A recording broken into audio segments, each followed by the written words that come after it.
আজকে বৈশাখী কিচেনের রেসিপি পাবদা মাছের ঝাল আর মানকচুর পাতা কি করে বাটতে হয় সেটা, আর পাবদা মাছ কি করে রান্না করতে হয় সেটা উনানের ধারে গিয়ে দেখাচ্ছি। পাবদা মাছ রান্না করার জন্য পোস্ত, সর্ষে, জিরে, কাজু বাদাম, চালমগজ আর লঙ্কা এগুলো একসাথে বেটে নিতে হবে। আর মানকচুর পাতা বাটার জন্য রসুন, লঙ্কা আর গোলমরিচ দিতে হবে, দিয়ে কড়াইতে নেড়ে নিয়ে তারপরে বাটতে হবে। কড়াইতে তেল দিয়ে মাছগুলো হলুদ লবণ মাখিয়ে ভেজে নিচ্ছি।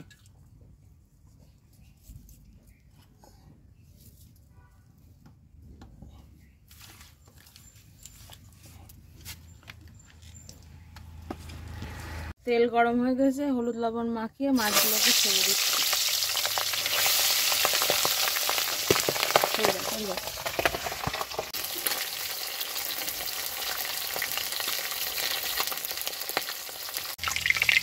মাছগুলো উল্টে দিচ্ছি।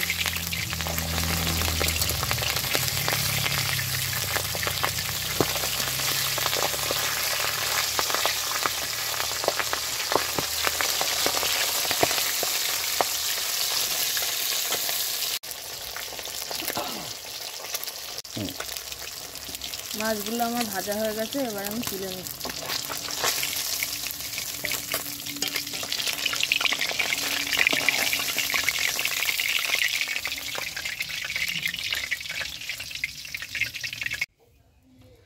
মাছগুলো আমার ভাজা হয়ে গেছে, এবার কালো জিরে ফোড়ন দিয়ে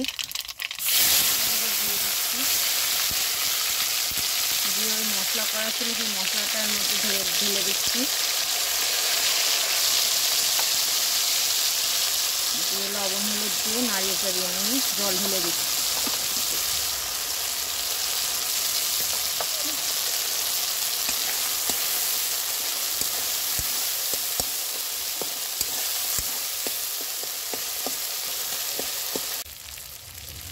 মশলাটা আমার ভালোভাবে কষিয়ে নেওয়া হয়ে গেছে, এবার আমি এটাকে জল ঢেলে দিচ্ছি।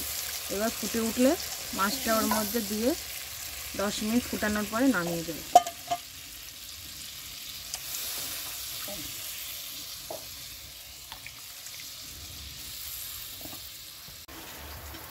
ঝোলটা ফুটে উঠেছে, এবার মাছগুলো আমি দিয়ে দিচ্ছি, দিয়ে 10 মিনিট ফুটানোর পরে নামিয়ে দিচ্ছি।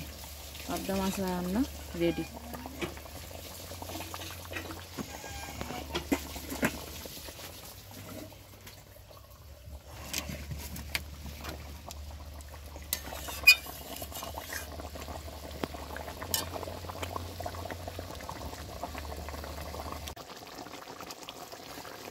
পাবদা মাছের ঝাল আমার রেডি, আমি নামিয়ে দিচ্ছি।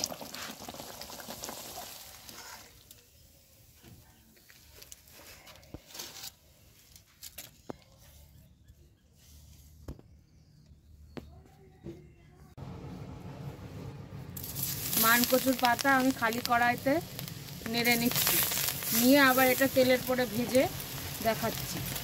এর মধ্যে রসুন, লঙ্কা, লবণ, হলুদ দিয়ে নাড়িয়ে নিচ্ছি পাতাটাকে।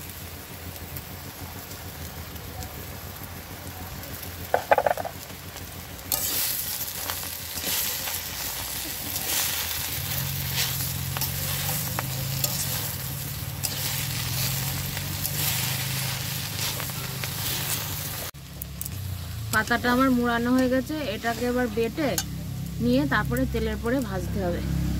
নামিয়ে নিচ্ছি। পাতা বাটা আমার রেডি, এবার আমি তেলের পরে দিয়ে ভেজে নিচ্ছি।